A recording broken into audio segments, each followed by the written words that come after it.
So we're just been on a little walk here with my two buddies, Lee Heathcote and Cindy Pikes. Now, where did this curriculum come from? And did somebody just dream it up? Well, a church dreamed it up. A church. A church. What was it? The Holy Cross of Jesus from the Monkey Land of World Church, or what? No, it was Hyde Park United Methodist Church in Tampa, Florida. Hyde Park United And it Methodist. was a church that found themselves at a place similar to where we found ourselves a couple of years ago. Seeing their demographics change, seeing a decline in the folk that were around them and in attendance, and decided they wanted to be the church God called them to be. And we get to benefit from their experience. I think you know Dr. Harnish personally, who was the pastor there at that time, and you might want to share a little bit about what you know of him and what he can teach us. Yeah, well, Dr. Harnish, Reverend Dr. Harnish, has just been a great pastor. But he was a founding pastor of a church that became a large church in Florida, and the bishop was so concerned about Hyde Park United Methodist because it was in rapid decline in an extremely depressed area of Tampa and had been a large church. And the bishop asked Jim Harnish to go in there and see if there was life left, what could happen at this church. And they went through some major transformations. They had a lot of people leave their church because of this new direction. Now, almost 20 years later, they're an unbelievable congregation that has literally transformed their whole neighborhood. Not just their church, their whole community has been transformed by the life of this church. And so we're holding on to their coattails to teach us how we might go through. But also this curriculum is unapologetically United Methodist. Yes. John Wesley, I should say, it's Wesleyan. Because any Wesley community could use it, whether United Methodist or not. Isn't that correct? Exactly. Yeah. So when does all this start? This will start, Sign-ups? the sign-ups will start very soon. You can do it in person at the church, or you can do it online to join one of our small groups that will be meeting in homes. Yeah. But on February the 12th is going to be a very special day because Dr. Harnish will be here with us that Sunday in our worship services.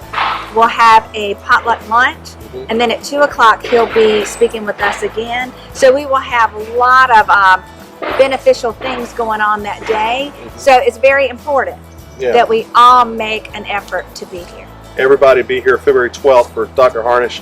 Sign up very soon you'll see the sign-ups very soon in church, at tables and so forth, and online where you can be a part of a home group. My understanding is the team's going to try to make it geographically located if you don't know somebody, so it's close to home, wherever that might be. And then a number of folks will be hosting, so you may know one of the hosts or the facilitator. So, Ray, you know, on Sunday you invited us to join you in prayer during this season of the life of our church. Every Thursday. You're going to do it at noon, I think.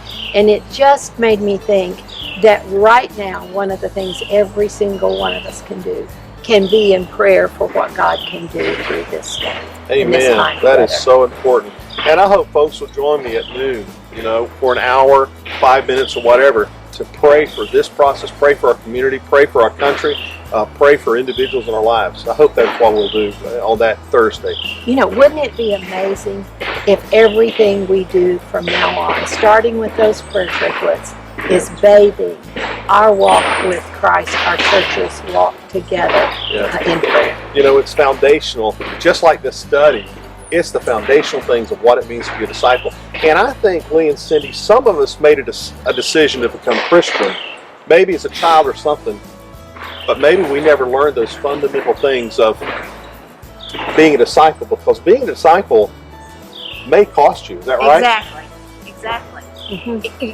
If you are a disciple, God may ask you to do things you never dreamed that you would be able to do. And we can't underestimate what God has in store for us. Yeah. We have to be willing. As a disciple, we have to be willing to follow on that journey, to continue that journey with Him.